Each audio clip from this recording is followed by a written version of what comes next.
nakaraan. Dumaraing si Mambunag. Iniinda ang tinamong pinsala. Nakita ko nang mandilat ang mga mata ni Billy.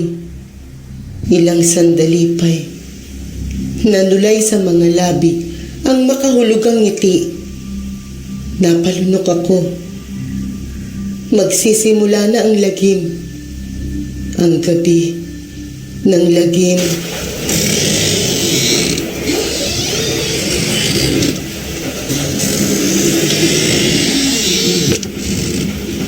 Kilabot Channel.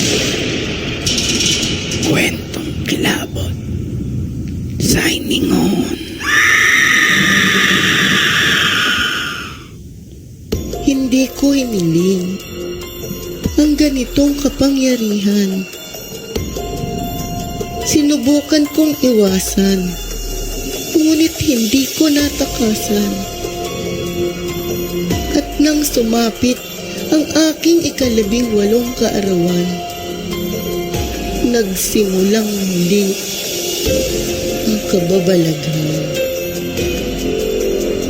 Ako si Virginia, anak ng mangkukulang, mula sa pulong uwak.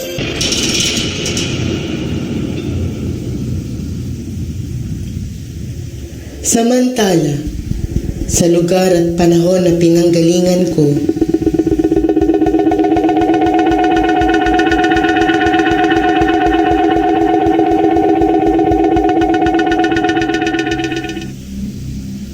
Perinya! Girl! Sigaw ni Tawing. Nakahinga siya ng maluwag nang ako ay makita. Nakatayo sa pasilyo, paharap sa isang pinto. Nagmamadali siyang tumakbo palapit sa akin. Kasunod si Cabo Martinez. Nabawasan ang kanilang alalahanin, ang pinangangambahan, dahil naroon lang ako at kasama nila. Girl, bakit mo naman kami iniwan? Akala namin nawawala ka eh. Nandito ka lang pala. Hindi na naituloy ni Tawing ang sinasabi. Nang makitang natitigilan ako at tila walang naririnig. Pinagmasdan niya akong mabuti at saka sinundan ng tingin ang tinitignan ko. Nadakot niya ang damit sa tapat ng dibdib. Ang matinding kaba ay kumalat agad sa sistema. Hindi niya alam kung ano ang ikikilos, kung ano ang sasabihin at gagawin. Dahil blanko ang aking paningin, hindi siya nakikita at hindi rin naririnig. Lampas man ang aking tingin, sa tuwing may makikitang di pangkaraniwan o kaya'y kaluluwa, ay hindi pa niya ako nakitang ganito, nagkaganito. Madalas man ay mukha akong may depresya sa pag-iisip, bumubulong na waring may kinakausap, kahit nag-iisa, ngunit hindi tulala. Nakadilat ang aking mga mata, ngunit tila natutulog. Napansin na rin niyang naninigas ang unat na unat kong katawan, kaya lalo siyang kinabahan. Kung napapaano na ako, na baka may nangyayaring masama sa akin. Virginia, girl. Muli niyang pagtawag sa akin. Ngunit ganun pa rin. Hindi ko pa rin siya pinapansin. Wala pa rin anumang reaksyon. Girl, okay ka lang ba? Nangangatal na niyang tanong, kasabay ng mahinang pagtapik sa aking pisngi. Nagbabaka sakaling mapukaw ang aking atensyon. Diyos ko, Virginia, anong nangyayari sa'yo? Malakas Malakas niyang tanong habang niyuyugyog ang magkabila kong balikat. Lumapit na rin si Cabo Martinez. Maingat akong inalalayan. Nangangalisag na rin ang mga balahibo sa nararamdamang kaba. Anong nangyayari sa kanya? Tanong nito nang maramdamang naninigas nga ang aking katawan. At ang mga mata ay titig na titig sa dahon ng pinto, ngunit tila hindi naman. Hindi ko alam. Hindi ko rin alam. Sagot ni Tawing habang umiiling. Umiiyak na. Girl, anong nangyayari sa'yo? Girl! Martinez, anong nangyayari? Malakas na tinig ni Aldrin. Humahango siyang naglakad palapit. Hinilang hakbang lang ang pagitan sa kinatatayuan namin. Virginia, anong nangyayari sa'yo? Nag-aalala niyang tanong habang hawak ang magkabila kong balikat. Ngunit, wala rin akong naging reaksyon o kahit anong tugon. Ang dalawa pa sa mga pulis na kasama namin ay naumid din at walang maapuhap sabihin. Takang-taka sa nakikita sa nangyayari sa akin. Kinakabahan na rin. Nakasama nila ako sa mga kakaiba at hindi kapani-paniwalang kaso at nasaksihan nila kung gaano kalakas ang psychic ability ko. Ngunit iba ang nakikita nila sa mga oras na ito. Aminado silang malakas ang loob nila dahil sa akin. At ngayong nakikita akong ganito, tila nilipad ng hangin ang kanilang tapang. Ano ang gagawin natin, Kapitan? Tanong ni Cabo Martinez. Nakalarawan sa mukha ang matinding pangamba. Binitiwan ni Aldrin ang mga balikat ko. Napahawak sa sariling sintido at bahagyang minasahe. Naglakad-lakad habang pinakakalma ang sarili. Biglang sumakit ang kanyang ulo sa nangyayari. Muli niya akong sinulyapan at buong pag-aalalang nagsalita. Hindi natin alam kung ano ang nangyayari sa kanya. Kung nasa proseso ba siya sa paggamit ng kakayanan o kung may hindi magandang nangyayari sa kanya. Naguguluhan niyang sagot. Nagpanik na si Tawing. Sinalo ang magkabila kong pisngi. Hinahaplos, ganun din ang aking buhok. Oh, Diyos ko. Ibalik niyo po sa amin ang kaibigan ko. Girl, huwag ka namang ganyan. Anong nangyayari sa'yo? Girl? Girl! Natigilan si Aldrin at lumingon sa kinaroroonan namin nang marinig ang nahihintakutang sigaw na iyon ni Tawing. Nagitla rin ang mga kasama niyang pulis. Hindi nakakilos nang makitang tumitirik na ang aking mga mata.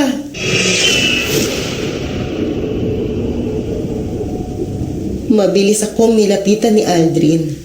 Nagtagis ang mga panga nang makitang wala na ang itim sa aking mga mata at puro puti ang natira. Dalhin na natin siya sa ospital! Sigaw niya.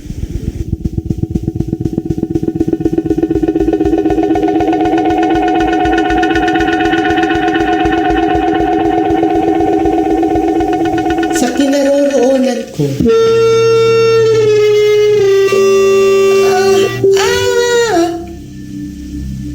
daing ko nang makarinig ng malakas na ugong.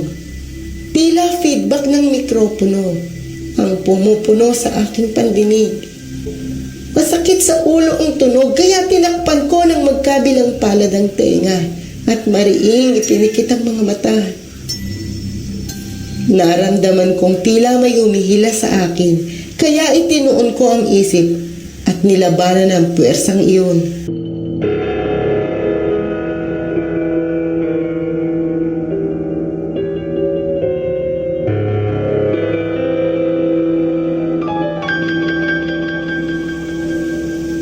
Ha?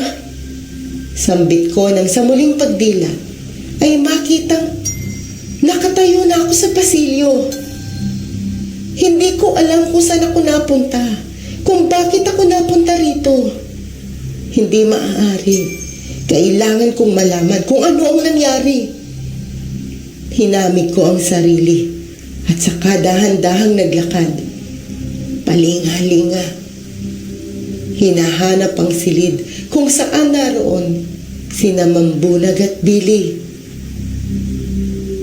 Ayun, muli kong sambit nang makita ang bulletin board at mababang cabinet na natatandaan kong katabi ng silid na pinasok. Nagmamadali akong tumakbo patungo roon. Napahinto ako sa pagtakbo nang makita ang 3 estudyanteng nagtatakbuhan palapit sa akin. Napakulot ang noo ko. Hindi ako galing sa silid. Napupuntahan sana.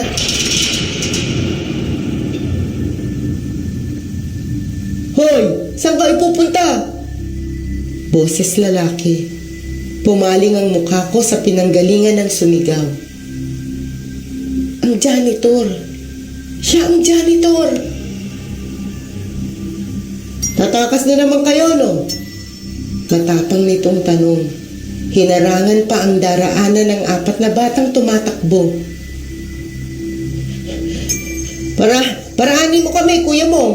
Kapag nabutan kami ni Mambunag, patay ka sa amin.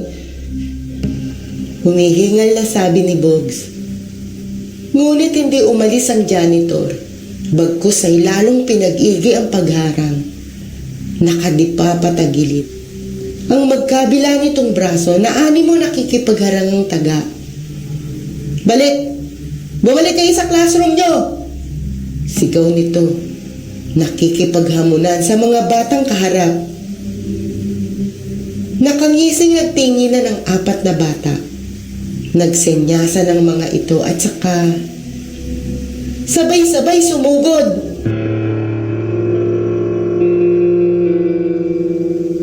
Bumagsak sa semento ang binanggang janitor na oong at mabulto ang pangangatawan ay bansot naman. Mong ang nakasanayang itawag dito na siyang kabaliktaran ng laki at taas. Narinig ko ang malakas na tunog ng ulo nito sa binagsakang semento.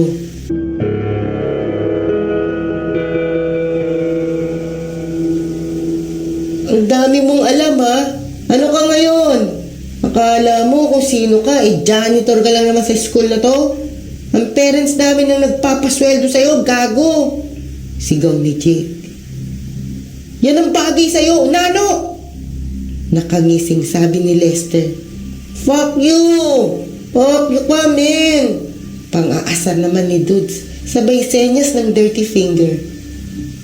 Huwag niyo nang intindihin yung kagong yan. Lika na! Baka abutan tayo ni ma'am. Aya ni Bogs. Tumalima naman ang 3 at sama-samang nagtakbuhan papasok sa elevator. Muli na naman akong naguluhan. Hindi alam kung susundan ba ang mga batang nagtakbuhan, mananatili sa kinatatayuan, o hahanapin ang classroom ni Mambunag. Napirmi ako sa kinatatayuan nang makitang papalapit ang janitress. Nilapitan ng janitor at inalalayang makaupo. Mong, ano bang nangyari sa'yo? Tanong ng janitress. Hinihimas pa ang ulo ng ikwento ni Mong ang nangyari. Salbahay talaga ang 4 na yan. Ako nga rin, madalas nilang paglaruan. Hindi ko naman mapatulan dahil natatakot din akong mawala ng trabaho. O kaya naman ipapulis ng mga magulang nila. Pakasalbahay talaga ng mga yan. Hinaing ng janitress. Kaya namimihasa ang mga batang yan, Jean. Kasi walang naglalakas loob pumatol sa kanila. Kaya yan, nagsisilaking tarantado. Sagot ni Mong. Halika, isumbong na lang natin kay Mambunag. Sabi ni Jean, sabay alalay sa lalaki upang makatayo. Wag na, Jean. Wala rin namang mangyayari. Hindi na rin sila takot kay Mambunag eh. Kaya nga tinakasan nila. Sige na, babalik na ako sa trabaho. Salamat na lang sa tulong ha. Mahinahong sabi ng janitor at saka susukot-sukot na naglakad palayo. Napabuntong hininga na lamang ang janitress na nakatanaw sa lalaki at saka naglakad na rin patungo sa pasilyong pinanggalingan. Napako na ako sa kinatatayuan. Nag-iisip at nakikiramdam. Pasunod na ako sa janitress nang bumukas ang elevator. Sakay ang 4 na batang tumakas kasama ang guard ng paaralan. Sige, balik sa classroom! Maotoridad nitong utos. Sinundan ng mga batang marahang naglalakad. Kapag nakita ko kayong lumabas nang hindi kasabay ang teacher nyo, ikukulong ko kayo sa bodega. Pananakot nito sa ginagawang paglingon-lingon ng 4 na waring nag-iisip pa kung paano ito tatakasan. Sinundan ko ang mga ito. Walang Billy at Mambunag sa loob ng silid na pinasok namin. Ito ba ang classroom kanina? Tanong ko sa sarili habang nagpapalinga-linga. Nasaan ang teacher nyo? Tanong ng guard. Kinuha yung ipapagawa sa amin. Maagap na sagot ni Jake.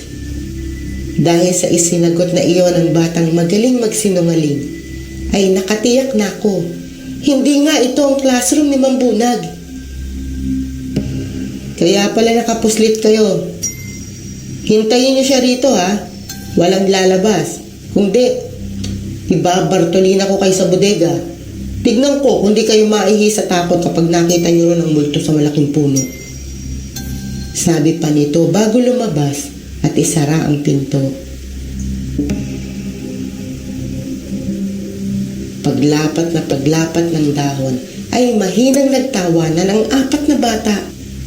Hinakmaan pa ng suntok ang gwardyang nasa labas na. Hindi apektado sa mga sinabi nito. Nailing na lang ako. Hindi ko na ikinagulat pa ang sumunod na narinig. Sa hagdan na tayo dadaan pababa tapos bumalik na lang tayo sa bakod para makalabas. Siguradong nenervyos ng mga epal na guards. Lalo na si Mambunag kapag hinanap tayo mamaya tapos di tayo nakita. Kailangan pare-pareho tayo nang sasabihin sa principal kapag ipinatawag ang parents natin. Maliwanag? Ang magkamali, patay sa amin ni Jake. Sabi ni Bogs. Tumango naman sina Lester at Tudes. Nagpa-practice na ng ikakatwiran ng mga ito nang mapansin kong may gumagapang na tubig sa ilalim ng pinto. Mabaho. Masakit sa ilong at sa dibdib.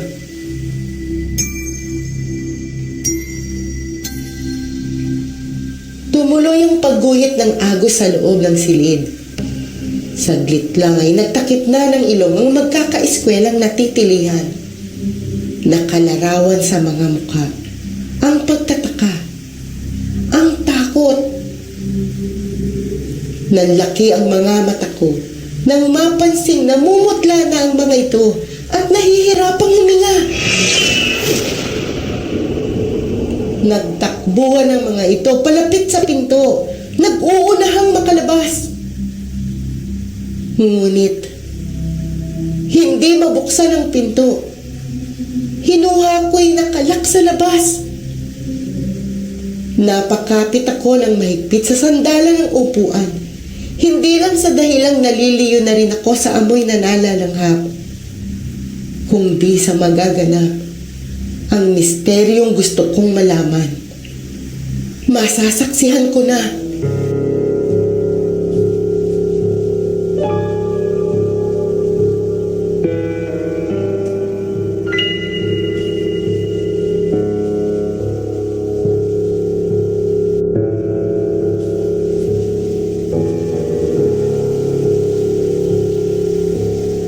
Kinakapos na sa hangin ang 4 na bata nang mabuksan ang pinto.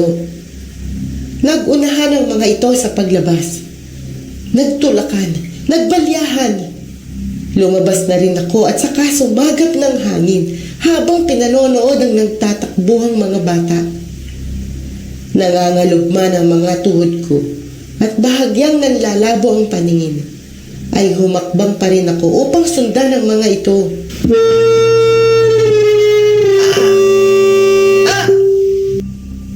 Daing ko sabay takip sa magkabilang tenga. Hayun na naman ang nakaririnding tunog. Pakiramdam ko'y sasabog ang eardrum ko. Ang ulo ko sa sakit. Hindi. Kailangan kong malaman kung sino ang pumatay sa kanila. Winika ko sa sarili. Desidido ako sa gustong gawin. Kaya nilabanan ko ang pwersang tila humihila sa akin. Samantala, sa kinaroroonan ng mga kasama ko,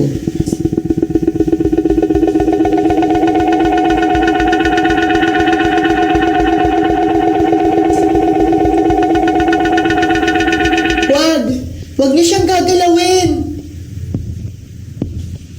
Sabay-sabay silang napalingon sa may-ari ng tinig. Loretta, Aling Tere. Bulalas ni Aldrin. Hindi inaasahan ang pagdating nila inay. Napamaang din si Tawing pagkakita sa kanila.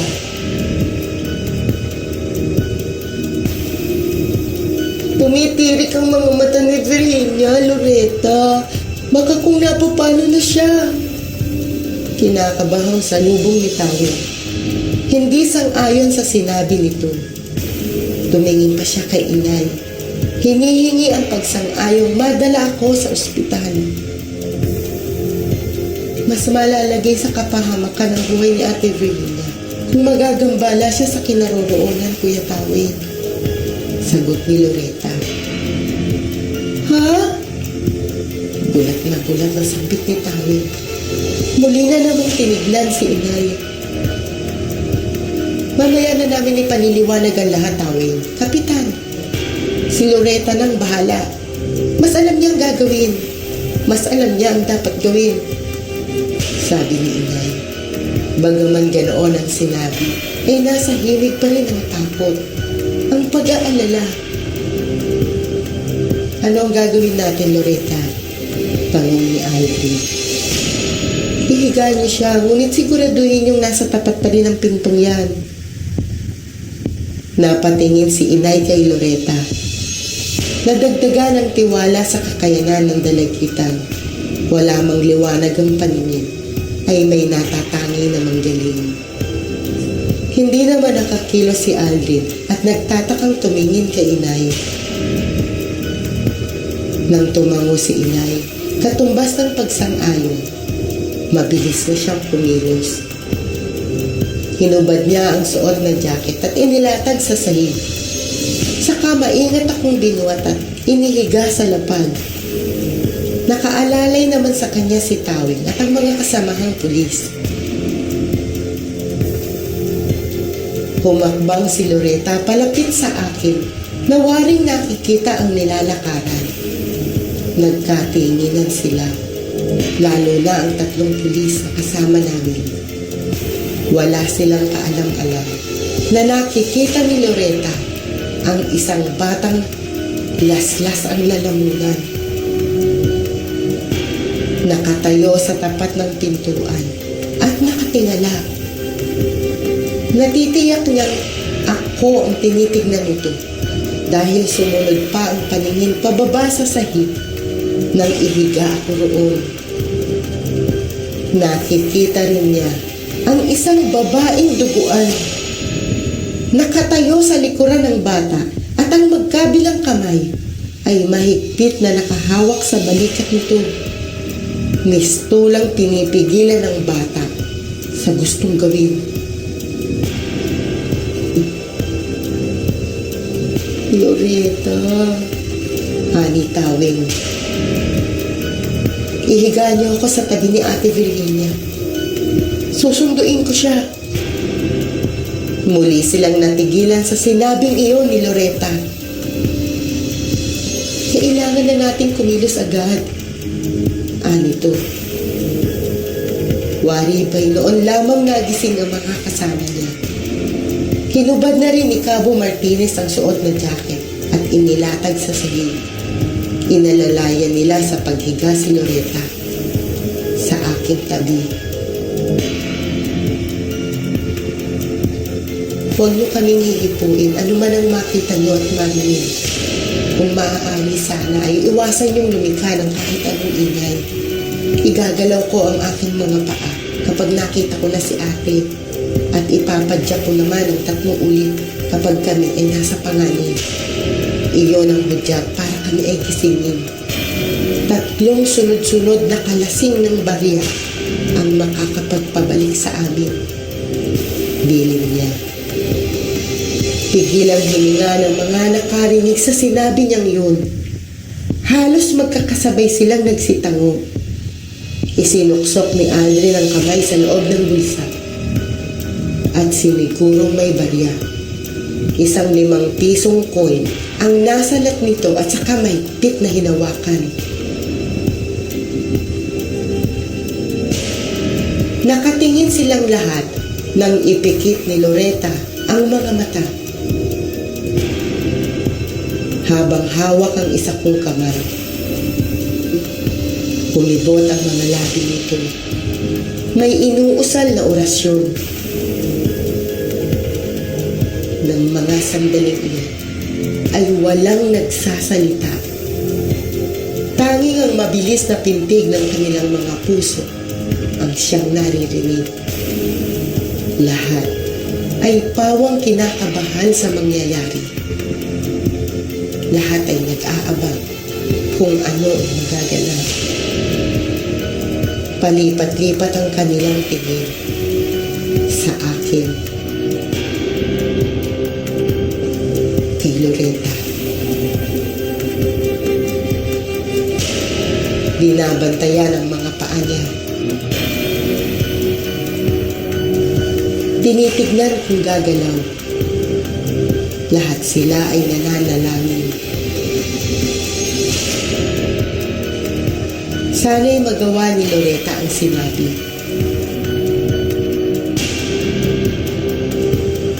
At pareho kaming makabalik mula sa bangungot na nangyayari.